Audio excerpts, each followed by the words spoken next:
Bonjour les super étudiants, comment ça va? Toujours motivé pour apprendre le français? La motivation, c'est le plus important. Alors aujourd'hui, on va voir une vidéo très importante parce que je vais vous donner des conseils très utiles, très pratiques pour éviter de bloquer quand vous parlez en français. Alors je sais, j'ai déjà fait des vidéos un petit peu sur ce thème. J'ai fait par exemple une vidéo sur comment améliorer son expression orale. J'ai d'ailleurs aussi un cours pour ça. J'ai fait aussi une vidéo sur par exemple le thème de comment éviter de stresser quand vous devez parler en public. Je vous laisse tous les liens dans la description. Mais aujourd'hui, on va focaliser plutôt sur ce problème de, vous savez, quand vous parlez et puis tout d'un coup vous bloquez et vous ne trouvez pas un mot. Et ça arrive très souvent. Et donc on se bloque, on ne trouve pas le mot. Et c'est normal. Moi aussi, ça m'arrive quand je parle anglais, par exemple, mais j'ai vraiment développé des astuces, des techniques, et je vais vous les expliquer maintenant pour éviter que ça vous arrive. Allez, on commence. Alors, premier point, eh bien, c'est super important, c'est de s'échauffer. Alors, qu'est-ce que ça veut dire s'échauffer ? On l'utilise normalement pour le sport, c'est-à-dire qu'avant de commencer à courir à toute allure, eh bien, il faut faire des exercices d'échauffement, bla, pour avoir le corps chaud. C'est exactement pareil pour le cerveau. Si vous êtes en train de parler dans votre langue et que tout à coup vous devez parler en français, ça va être assez compliqué. Il va y avoir un moment de transition nécessaire. Donc pour éviter d'avoir ce moment où vous allez davantage hésiter, vous devez avant vous échauffer. Si vous êtes dans le cadre d'un examen, surtout 1 heure, 2 heures, 3 heures avant, évitez de parler dans votre langue, parlez en français et essayez de penser en français. C'est très important. Vous pouvez aussi vous échauffer en écoutant du français, par exemple. D'accord ? La deuxième chose, bien sûr, j'en ai déjà parlé, c'est essayer de se relaxer. Une grande partie du problème qu'on a quand on n'arrive pas à trouver un mot, quand on se bloque, etc., c'est parce qu'en fait, on est stressé. Alors, c'est pas tout le problème, évidemment, mais ça y contribue forcément. Donc, il faut toujours essayer de se relaxer, de relativiser. C'est certainement pas si grave, même si vous vous trompez. Les gens ne vont pas vous juger. Personne ne va vous couper la tête parce que vous vous êtes trompé. Essayez aussi de prendre le temps de respirer, d'accord ? C'est important pour se relaxer. Troisième conseil, et ça c'est super important, je le dis toujours à mes élèves quand ils vont passer un examen, ne parlez pas trop vite. Si vous parlez trop vite, alors premièrement, si vous parlez trop vite, c'est beaucoup plus difficile. Votre cerveau va être obligé d'aller très vite. Et deuxièmement, vous n'allez pas avoir le temps de réfléchir à vos mots. Et ensuite, si jamais vous devez un petit peu prendre du temps pour réfléchir à un mot, mais ça va tout de suite se voir. Imaginez. Alors que, voici, et cela, et là. Vous voyez ? Donc, très important, calme le rythme. En plus, vous allez beaucoup mieux contrôler ce que vous dites. Vous allez avoir le temps de penser. Et ça, c'est bien mieux pour vous. C'est comme ça qu'on fait des progrès, en essayant de contrôler ce que l'on fait, d'être conscient de ce que l'on fait. On se rend compte de ses erreurs, on a le temps de les corriger, on a le temps de penser, et c'est beaucoup mieux pour s'améliorer. D'accord ? Quatrième conseil, surtout ne bloquez pas, ne vous obsédez pas à chercher un mot. Alors ça, c'est même dans votre propre langue, c'est-à-dire que dans sa propre langue, des fois, et c'est normal, on ne trouve pas un mot. Et alors, la mauvaise réaction, c'est de dire « Non, je vais le trouver, attends, je l'ai sur le bout de la langue, il arrive. » Et c'est vrai que c'est très frustrant de ne pas trouver un mot dans sa propre langue. On se dit « Ah, attends, je deviens sénile, j'ai plus de mémoire. Non, il faut que je le trouve. » Mais on oublie complètement qu'en face, on a une autre personne qui attend. Alors des fois, elle vous aide. Bon, c'est peut-être ça. Mais finalement, c'est très ennuyeux pour l'autre personne et elle n'a pas envie d'attendre.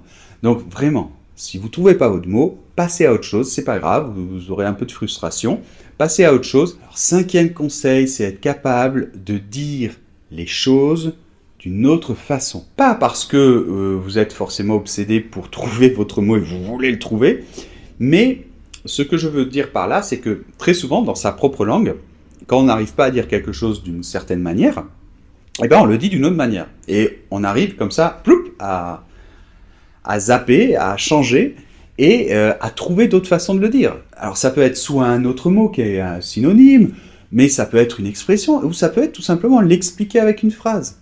Et dans sa propre langue, on n'a pas de problème à faire ça. Donc il faut absolument que vous le fassiez aussi quand vous parlez en français.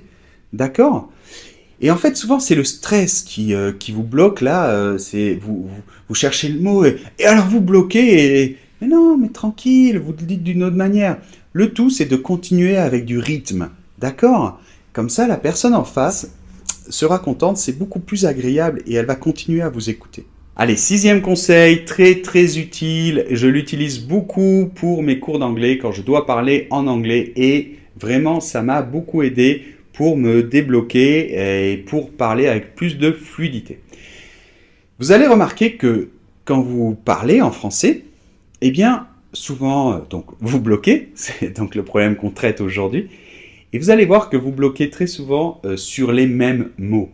Il y a des mots, et des fois des mots simples, hein, mais on ne sait pas pourquoi, il y a des mots, on n'arrive pas à les retenir. Il y a des mots, alors ça peut être pour plusieurs raisons, hein. Moi, je sais, un des problèmes que j'ai, c'est parce que je parle espagnol, je vis en Espagne actuellement, et il y a par exemple des mots qui sont très similaires en espagnol et en français. Et du coup, quand le même mot est très différent en anglais, eh bien, ça me vient l'espagnol et du coup, je bloque. Mais en fait, vous allez vous apercevoir que très souvent, certains mots ou certaines structures, ça peut être aussi des fois même de la grammaire, hein, des petites choses de grammaire, mais c'est là où vous bloquez à chaque fois. Et vous avez beau, où le professeur vous explique le mot que vous utilisez, vous le connaissez. Et vous dites, mais c'est pas possible. Comment, encore une fois, je bloque avec ce mot? Alors ces mots-là, ces expressions, ça veut dire, si c'est souvent le cas, si c'est souvent avec ces mots que vous bloquez, ça veut dire que ce sont des mots importants qu'on utilise souvent dans la langue. Donc, vous devez vous faire une liste, mais pas une liste très longue. Vraiment de ces mots spécifiques qu'on utilise beaucoup, qui sont très utiles et qui vous posent des problèmes, qui vous font bloquer. Donc faites-vous une liste, mais une petite liste, genre 20 mots ou expressions ou petites règles de grammaire, vraiment très pratiques, et vous essayez vraiment de l'apprendre, vous l'écoutez, vous la lisez régulièrement, et surtout juste avant votre cours de français ou votre examen ou quand vous devez parler en français. Une fois que ces mots-là sont, ça y est, vous les contrôlez, vous ne bloquez plus, eh bien, vous augmentez la liste ou vous la remplacez par d'autres. D'accord ? Ça, c'est très bon. Moi, vraiment, ça m'a beaucoup aidé pour l'anglais. Alors, je peux vous donner un exemple. C'est, je sais pas, en anglais... en anglais, il y a un mot à chaque fois, c'est almost. Voilà, almost. Alors, c'est sûrement parce qu'en français, ça n'a rien à voir. C'est presque. Et en anglais, c'est almost. Et en plus, en espagnol, c'est casi. Alors, vraiment, ça n'a rien à voir entre... Alors, qu'est-ce qui se passe? C'est que dans mon cerveau, en fait, je cherche le mot. Alors, je pense à presque. Évidemment, on fait toujours ça. Hein. Il y a presque, et après, il y a le mot casi qui me vient. Et ça n'a tellement rien à voir avec almost que je ne trouve pas ce mot. Et puis, je ne sais pas pourquoi. Voilà, ce mot, je trouve... Alors, j'ai une petite phrase comme ça. C'est « He almost felt ». Voilà. Donc, essayez, quand vous faites une petite liste comme ça, de mettre les mots dans une toute petite phrase très simple. D'accord? C'est beaucoup plus efficace. Et vous apprenez cette petite phrase. Allez, 7e conseil très important, on va voir les bouche-trous. Les bouche-trous, c'est fantastique. Alors, ça veut dire quoi? En fait, c'est que souvent, vous avez des moments comme ça où vous hésitez. D'accord? Ces moments où vous bloquez un petit peu et votre cerveau a besoin d'un petit peu de temps pour chercher le mot ou pour chercher une autre manière de le dire. Et dans ces moments-là, il ne faut pas rien dire parce que sinon ça fait un blanc et ça se voit. Mais vous pouvez dire certains mots que les Français utilisent tout le temps qui ne servent plus ou moins à rien et qui permettent de remplir les trous et de gagner du temps. Alors la première chose, c'est les bruits que font les Français. Alors dans chaque langue, c'est différent. En français, qu'est-ce qu'on fait? On fait « Alors, c'est beaucoup mieux de faire ce « plutôt qu'un autre bruit, parce que ça va sembler plus français, d'accord? Alors, on dit oui, donc c'était comme ça, et d'accord. Alors, au lieu de dire dans votre langue, je sais pas, vous avez certainement un bruit comme ça, vous dites « e » si vous voulez le dire, d'accord. Alors, c'est pas très joli, n'abusez pas non plus, mais si vous devez faire un bruit comme ça, le bruit français, c'est « e », d'accord.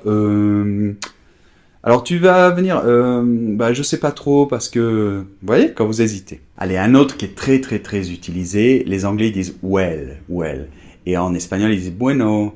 Bien, en français, on dit « eh bien ». Eh bien. Eh bien, bon, vous pouvez dire bon aussi. Eh bien, oui, alors on va faire ça. Qu'est-ce que tu en penses? Eh bien, je pense que bon, on pourrait faire, d'accord? Donc voilà. Donc le fait que ce soit un mot français, que ce soit un de ces mots bouche-trou, mais français, ça va, en fait, on va pas s'en rendre compte, d'accord? Alors que si, dans un cas comme ça, vous dites well ou buenos, en fonction de votre langue, eh bien, on va tout de suite s'en rendre compte. Et si vous laissez un blanc, on va tout de suite s'en rendre compte encore plus. Et ça va créer un problème dans la communication. L'autre personne va penser que vous n'avez pas entendu, vous n'avez pas compris, d'accord? Donc, il vaut mieux boucher ces trous par des choses qui ont l'air françaises. Alors, un autre très utilisé, c'est voyons. Voyons, bien, voyons, on peut dire aussi voyons voir. Eh bien, voyons voir. Les Anglais disent let me see. On peut dire même des pseudo-phrases un peu plus longues comme eh bien, comment dire, comment je pourrais dire ça, comment dire. Donc ça, c'est vraiment très intéressant ce type d'expression à l'oral d'un examen, par exemple. Ça bouche les trous et c'est beaucoup mieux que de laisser un blanc. Comment dire? Comment je pourrais dire ça? Voyons voir. Eh bien, et ça vous donne du temps. Alors, il y en a un autre, c'est par exemple, eh bien, pour dire la vérité, ou pour être franc, je préfère ça, ou je crois que ça, d'accord? Quand on vous demande votre opinion. Et il y en a un autre dans le même style, c'est à vrai dire. C'est peut-être un petit peu plus difficile, mais on l'utilise beaucoup. À vrai dire, alors ça fait un peu plus formel, ça. Et souvent, à la fin des phrases, les Français, alors ça, on l'a vu dans une vidéo qui est parlée comme un Français, ils disent très souvent « voilà » ou « quoi ». Alors, c'est pas très joli, mais ça peut vous servir. Donc, voilà. Ou alors, quoi. Alors, quoi, ça veut dire en résumé, d'accord, quelque chose comme ça. Bon, voilà. Évidemment, n'abusez pas trop de ça, mais c'est mieux que de laisser un blanc. Donc voilà mes 7 conseils, vraiment, je suis sûr que ça va vous être utile. Donc vraiment, n'hésitez pas à les utiliser. Et puis vous me dites dans les commentaires le résultat. Et je suis sûr que vous allez voir tout de suite un résultat positif. Donc n'hésitez pas à me le mettre dans les commentaires. Je vous rappelle que j'ai un pack pour vous améliorer pour l'expression orale si vous avez tendance justement à bloquer, que vous avez un petit niveau en français, mais que vous n'arrivez jamais à décoller au niveau de l'expression orale. Donc voilà, il y a un cours pour ça. Je vous laisse de toute manière tous les liens et le lien de notre boutique sous la vidéo. Je vous embrasse très fort. Continuez à apprendre le français, continuez à être motivé, soyez relax et on se retrouve dans la prochaine vidéo. Au revoir.